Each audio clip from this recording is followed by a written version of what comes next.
ಬೆಂಕಿ ಇಲ್ದೇನೆ ಹೊಗೆ ಆಡಲ್ಲ ಅನ್ನೋ ಮಾತು ಎಷ್ಟು ನಿಜನೋ ಈ ಗಾಳಿ ಸುದ್ದಿಗಳ ಹಿಂದೆ ಏನಾದ್ರೂ ಒಂದು ವಿಷಯ ಇದ್ದೇ ಇರತ್ತೆ ಅನ್ನೋದು ಅಷ್ಟೇ ನಿಜ. ಅದು ಖುಷಿ ಕೊಡೋ ಸುದ್ದಿ ಆಗಿದ್ರೆ ಥಿಯರಿಗಳು ಹುಟ್ಕೊಂಡ್ರು ಪರವಾಗಿಲ್ಲ ಅಂತ ವಿಚಾರ ಮಾಡ್ಬೋದು. ಆದ್ರೆ ಆ ವಿಷಯ ಒಂದು ದೊಡ್ಡ ನಿರ್ಧಾರದ ಕಡೆ ಬೆರಳು ಮಾಡ್ತಾ ಇದೆ, ಎಲ್ಲೋ ಡಿಸಪಾಯಿಂಟ್ ಆಗ್ಬಿಡತ್ತೆ ಅನ್ನೋ ಹಾಗಿದ್ರೆ ಸ್ವಲ್ಪ ತಾಳ್ಮೆಯಿಂದ ಕಾಯ್ಲೇಬೇಕು. ಬಿಕಾಸ್ ಅಲ್ಲಿ ಕ್ಲಾರಿಟಿ ಅನ್ನೋದು ತುಂಬಾನೇ ಮುಖ್ಯ. ಅದೇ ತರ ಚಾಲೆಂಜಿಂಗ್ ಸ್ಟಾರ್ ದರ್ಶನ್ ಅವರ ಸುತ್ತ ಅವರ ಮುಂದಿನ ಲೈನಪ್ ಗಳ ಬಗ್ಗೆ ಹಲವು ತರದ ಊಹಾಪೋಹಗಳು ಎದ್ದಿದ್ವು. ಬಟ್ ಫೈನಲಿ ಆ ರೂಮರ್ಸ್ಗೆಲ್ಲ ಸ್ವತಃ ಅವರೇ ಮುಂದೆ ಬಂದು ಫುಲ್ ಸ್ಟಾಪ್ ಅನ್ನ ಇಟ್ಟಿದ್ದಾರೆ. ಸೊ ಅದರ ಬಗ್ಗೆ ಎಸ್ಪೆಷಲಿ ಈ line up combination over all ಅದು ಇಂಡಸ್ಟ್ರಿ ಪಾಯಿಂಟ್ ಇಂದನೂ ಎಷ್ಟು ಮುಖ್ಯ ಅನ್ನೋದ್ರ ಬಗ್ಗೆ ಡಿಸ್ಕಸ್ ಮಾಡೋಣ. ಬಟ್ ಅದಕ್ಕೂ ಮುಂಚೆ ಚಾನಲ್ಗೆ ಹೊಸಬರಾಗಿದ್ರೆ ಸಬ್ಸ್ಕ್ರೈಬ್ ಮಾಡ್ಕೊಳ್ಳಿ. ವಿಡಿಯೋ ಇಷ್ಟ ಆಯ್ತು ಅಂದ್ರೆ ಡೆಫಿನೆಟ್ಲಿ ಒಂದು ಲೈಕ್ ಕೊಟ್ಟು ಸಪೋರ್ಟ್ ಮಾಡಿ. ಅಂಡ್ ಆಸ್ ಯೂಶುವಲ್ ಇದೊಂದು ಕ್ಯಾಶುವಲ್ ವಿಡಿಯೋ, ಹಾಗಾಗಿ ಡಿಸ್ಕಷನ್ ಗಳನ್ನ ಇಷ್ಟಪಡೋರು ಮಾತ್ರ ಕೊನೆವರೆಗೂ ನೋಡಿ.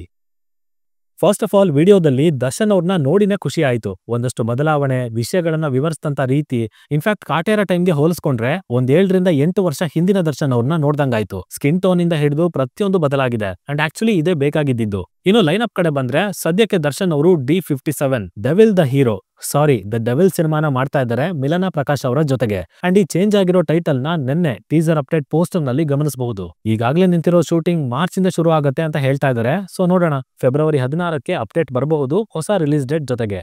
ನೆಕ್ಸ್ಟ್ ಇದಾದ್ಮೇಲೆ ಲೈನ್ ಅಪ್ ಅಲ್ಲಿ 2 ಸಿನಿಮಾಗಳು ಫೈನಲೈಸ್ ಆಗಿದ್ವು. D58 KVN ಜೊತೆಗೆ, ಹಾಗೆ D59 ಸಿಂಧೂರ ಲಕ್ಷ್ಮಣ. ತರುಣ್ ಸುಧೀರ್ ಅವರು ಡೈರೆಕ್ಟ್ ಮಾಡ್ತಾ ಇರುವಂತ ಈ ಪ್ರಾಜೆಕ್ಟ್ ಅಲ್ಲಿ ಅಂತದ್ದೇನು ಬದಲಾವಣೆ ಇಲ್ಲ. ಅಂಡ್ ಅದನ್ನ ಆಸ್ ಯೂಶುವಲ್ ಶೈಲಜಾ ನಾಗ್ ಅವರು ಪ್ರೊಡ್ಯೂಸ್ ಮಾಡ್ತಾ ಇದ್ದಾರೆ. ಬಟ್ ಲಿಟರಲ್ ಆಗಿ ಶಾಕ್ ಕೊಟ್ಟಿದ್ದು KVN ಪ್ರೇಮ್ ಸಿನಿಮಾ ಅಂಡ್ ಅದರ ಸುತ್ತ ಓಡಾಡ್ತಾ ಇದ್ದಂತ ವಿಷಯಗಳು. ದರ್ಶನ್ ಅವರು ಅಡ್ವಾನ್ಸ್ ಅನ್ನ ವಾಪಸ್ ಕೊಟ್ಟಿದ್ದಾರಂತೆ, ಪ್ರಾಜೆಕ್ಟೇ ಕ್ಯಾನ್ಸಲ್ ಆಗಿದೆಯಂತೆ, ಪ್ರೇಮ್ ಅವರೊಟ್ಟಿಗೆ ಸಿನಿಮಾನೇ ಮಾಡಲ್ವಂತೆ, ಹಾಗೆ ಹೀಗೆ ಅಂತ. ಇಲ್ಲಿ ದರ್ಶನ್ ಅವರೇ ಹೇಳಿರೋ ಹಾಗೆ ಅಮೌಂಟ್ ರಿಟರ್ನ್ ಮಾಡಿರೋದೇನೋ ನಿಜ, ಆದ್ರೂ ಕೆಲವೊಂದನ್ನ ಸೂಕ್ಷ್ಮವಾಗಿ ಅರ್ಥ ಮಾಡ್ಕೋಬೇಕಾಗತ್ತೆ. ಒಂದು ಪ್ರೊಡಕ್ಷನ್ ಹೌಸ್ ಬೆಳೀತಾ ಇದೆ, ಘನತೆ ಹೆಚ್ಚಾಗ್ತಾ ಇದೆ ಅಂದ್ರೆ ಅದಕ್ಕೆ ಕಾರಣ ಅಲ್ಲಿ ತಯಾರಾಗಿ ಬರ್ತಾ ಇರುವಂತ ಕ್ವಾಲಿಟಿ ಸಿನಿಮಾಗಳು. ಪ್ರತಿ ಸಲ ಕಂಟೆಂಟ್ ಇಂದಾನೆ ಆ ಕ್ವಾಲಿಟಿನ ಪುಷ್ ಮಾಡ್ತೀವಿ ಅಂತ ಹೇಳೋದಕ್ಕಾಗಲ್ಲ, ಆದ್ರೆ ಒಳ್ಳೊಳ್ಳೆ ಕಾಂಬಿನೇಷನ್ ಗಳನ್ನ ತಂದು ಪ್ರಾಜೆಕ್ಟ್ ಅಂತೂ ಅನೌನ್ಸ್ ಮಾಡ್ಬೋದಲ್ವಾ. ಸೊ ಆ ನಿಟ್ಟಿನಲ್ಲಿ KVN ಅವರು ಕೂಡ ಹಲವಾರು ಆಕ್ಟರ್ಸ್, ಡೈರೆಕ್ಟರ್ಸ್ ಜೊತೆ ಕೊಲ್ಯಾಬ್ ಆಗ್ತಾ ಇದ್ದಾರೆ. ಯಶ್ ಅವರ ಜೊತೆಗೆ ಟಾಕ್ಸಿಕ್ ಈಗ ಪ್ರೊಡಕ್ಷನ್ ಹಂತದಲ್ಲಿದೆ. ಅಂಡ್ ಆ ಸೆಟ್ ಇಂದ ಬರ್ತಾ ಇರೋ ವಿಷಯಗಳು ಪ್ರತಿ ಸಾರಿನೂ ಹುಬ್ಬೇರ್ಸೋ ಹಾಗೆ ಮಾಡ್ತಾ ಇದೆ. ಇದರ ನಂತರ ಅನೌನ್ಸ್ ಆಗಿದ್ದು ಜನನಾಯಕನ್, ತಲಪತಿ ವಿಜಯ್ ಅವರ 69ನೇ ಸಿನಿಮಾ, ಕೊನೆಯ ಸಿನಿಮಾ. ವಿಜಯ್ ಅವ್ರಿಗೆ ಈಗ ಇರುವಂತ ಮಾರ್ಕೆಟ್, ಆ ಕ್ರೇಜ್ ಯಾವ ಲೆವೆಲ್ ಅಲ್ಲಿ ಇದೆ ಅಂತ ಆಲ್ಮೋಸ್ಟ್ ಸಿನಿಮಾಗಳನ್ನ ಫಾಲೋ ಮಾಡುವಂತವ್ರಿಗೆ ಗೊತ್ತೇ ಇರುತ್ತೆ. ಅಂಥದ್ರಲ್ಲಿ ತಮ್ಮ ವೃತ್ತಿ ಜೀವನದ ಕೊನೆಯ ಸಿನಿಮಾ ಅಂದ್ರೆ ಕೇಳ್ಬೇಕಾ? ಸೊ ಇದೊಂದು ಜವಾಬ್ದಾರಿ KVN ಅವ್ರಿಗೆ, ಅಂಡ್ ಅದನ್ನ ಅವರು ಚೆನ್ನಾಗಿ ನಿಭಾಯಿಸಲೇಬೇಕು. ಇನ್ನು ಗ್ರೇಟೆಸ್ಟ್ ಆಫ್ ಆಲ್ ಟೈಮ್ ಸಿನಿಮಾಗೆ ಅಷ್ಟೆಲ್ಲ ನೆಗೆಟಿವ್ ರಿವ್ಯೂಸ್ ಬಂದ್ರು ಸಿನಿಮಾ 450 ಕೋಟಿ ಕಲೆಕ್ಷನ್ ಮಾಡಿತ್ತು. ಅಂದ್ರೆ ವಿಜಯ್ ಅವರು ಒಂಥರ ಕ್ರಿಟಿಕ್ ಪ್ರೂಫ್ ಆಕ್ಟರ್ ಆಗ್ಬಿಟ್ಟಿದ್ದಾರೆ. ಅವರಿಗೆ ಈ ನೆಗೆಟಿವಿಟಿ ಅನ್ನೋದು ಯಾವ ಆಂಗಲ್ ಅಲ್ಲೂ ಅಫೆಕ್ಟ್ ಮಾಡೋದೇ ಇಲ್ಲ. ಹೀಗಿರುವಾಗ ಇಷ್ಟು ದೊಡ್ಡ ಆಕ್ಟರ್, ಸಿಕ್ಕಾಪಟ್ಟೆ ವೈಡ್ ಆಗಿರೋ ಮಾರ್ಕೆಟ್, ಅಂಡ್ ಮುಖ್ಯವಾಗಿ ಲಾಸ್ಟ್ ಫಿಲ್ಮ್, ಸೊ ಟಾಕ್ಸಿಕ್ ತರಾನೇ ಇದು ಕೂಡ ದೊಡ್ಡ ಸಿನಿಮಾ ಆಗ್ತಾ ಇದೆ KVN ಅವ್ರಿಗೆ. ಈಗ ಇದರ ಜೊತೆಗೆ ದರ್ಶನ್ ಅವರ ಸಿನಿಮಾನು ಪ್ರೊಡ್ಯೂಸ್ ಮಾಡೋದು ಅಂದ್ರೆ ನಿರ್ಮಾಣ ಸಂಸ್ಥೆಗೆ ದೊಡ್ಡ ಬರ್ಡನ್ ಆಗೋದಂತೂ ನಿಜ. ಬಿಕಾಸ್ ದರ್ಶನ್ ಅವರ ಸಿನಿಮಾನು ಏನ್ ಸುಮ್ನೆ ಅಲ್ಲ, ಹೆವಿ ಬಜೆಟ್ ಹಾಕ್ಬೇಕು. ಆಲ್ಸೋ ಕೈ ಹಾಕಿರೋ 2 ಫಿಲ್ಮ್ಗಳು ಇನ್ನು ಪ್ರೊಡಕ್ಷನ್ ಹಂತದಲ್ಲೇ ಇದಾವೆ. ಹಾಗೆ ಇವೆಲ್ಲದಕ್ಕಿಂತ ಮೊದಲು ರಿಲೀಸ್ ಆಗ್ಬೇಕಾಗಿದ್ದು ಡಿಲೇ ಆಗ್ತಾನೆ ಹೋಗ್ತಾ ಇದೆ. ಇದಲ್ದೇನೆ ದರ್ಶನ್ ಅವರು ಡೆವಿಲ್ ಫಿಲ್ಮ್ ನ ಮುಗಿಸಿ ಈ ಪ್ರಾಜೆಕ್ಟ್ ಅನ್ನ ಕೈಗೆತ್ಕೊಳ್ಳೋ ಅಷ್ಟೊತ್ತಿಗೆ ಅಕ್ಟೋಬರ್ ಅಥವಾ ನವೆಂಬರ್ ಆಗ್ಬಿಡತ್ತೆ.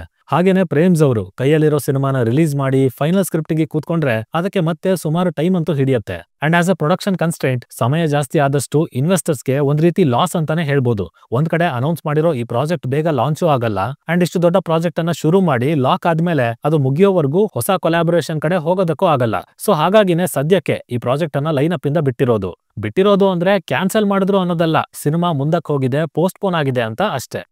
ಇಲ್ಲಿ ಟಾಕ್ಸಿಕ್ ಒಂದಷ್ಟೇ ಪ್ರೊಡಕ್ಷನ್ ಅಲ್ಲಿ ಇದ್ದಿದ್ರೆ ಮೇ ಬಿ D58 ಅನ್ನ KVN ಅವರು ಉಳಿಸ್ಕೊತಿದ್ರೋ ಏನೋ. ಬಟ್ ವಿಜಯ್ ಅವರ ಸಿನಿಮಾನು ಬಂದಿರೋದ್ರಿಂದ ಫಿನಾನ್ಷಿಯಲ್ ರಿಸ್ಕ್ ಅನ್ನ ತಗೊಳ್ಳೋದಕ್ಕಾಗಲ್ಲ. ಆಲ್ಸೋ ಇವೆಲ್ಲದಕ್ಕಿಂತ ಟೈಮ್ ಅನ್ನೋದು ತುಂಬಾನೇ ಮುಖ್ಯ. ಆಕ್ಚುಲಿ ಸುಪ್ರೀತ್ ಅವರು ಹೇಳಿರೋ ಪ್ರಕಾರ ಆಲ್ಸೋ ದರ್ಶನ್ ಅವರ ಈಗಿನ ಅಪ್ರೋಚ್ ಅನ್ನ ನೋಡಿದ್ರೆ KVN ಜೊತೆ ಒಂದು ಸಿನಿಮಾ ಬರೋದಂತೂ ಕನ್ಫರ್ಮ್. ಆದ್ರೆ ಅದಕ್ಕೆ ಪ್ರೇಮ್ ಅವರೇ ನಿರ್ದೇಶಕರಾಗಿರ್ತಾರೆ ಅಂತ ಹೇಳೋದಕ್ಕಾಗಲ್ಲ. ಎಲ್ಲಾ ನಿಂತಿರೋದು ಈಗ ಅವ್ರ ಕಡೆಯಿಂದ ಬರ್ಬೇಕಾಗಿರೋ ಸಿನಿಮಾ ಮೇಲೆ. ಸೊ ಅದೇನಾದ್ರೂ ಭಯಂಕರ ಸಕ್ಸಸ್ ಆಗೋದ್ರೆ KVN ದರ್ಶನ್ ಪ್ರೇಮ್ ಕಾಂಬೋ ಮತ್ತೆ ಚರ್ಚೆಗೆ ಬರುತ್ತೆ.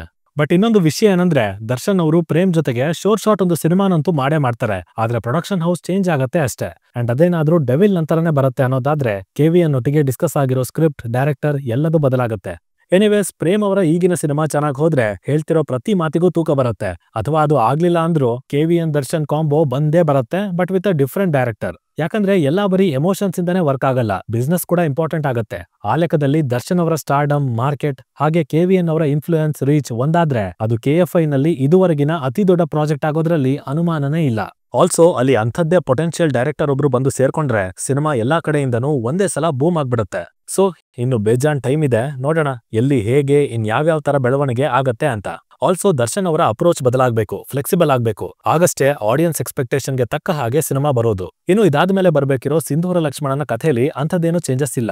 ಬಟ್ ಡೆವಿಲ್ ಮುಗಿತಿದ್ದ ಹಾಗೇನೆ ನೆಕ್ಸ್ಟ್ ಈ ಸಿನಿಮಾ ಲಾಂಚ್ ಆಯ್ತು ಅಂದ್ರೂ ಆಶ್ಚರ್ಯ ಪಡ್ಬೇಕಾಗಿಲ್ಲ ಅಂತ ಹೇಳ್ತಾ ನಾನು ಹೊರಡ್ತಾ ಇದ್ದೀನಿ. ಇನ್ನ ಈ ಎಲ್ಲಾ ವಿಷಯಗಳ ಬಗ್ಗೆ ನಿಮ್ದೇನಾದ್ರೂ ಒಪಿನಿಯನ್ ಇತ್ತು ಅಂದ್ರೆ ಕೆಳಗಡೆ ಖಂಡಿತ ಬರ್ದು ತಿಳಿಸ್ಬಿಡಿ. ಡಿಸ್ಕಷನ್ ಮಜವಾಗಿರುತ್ತೆ.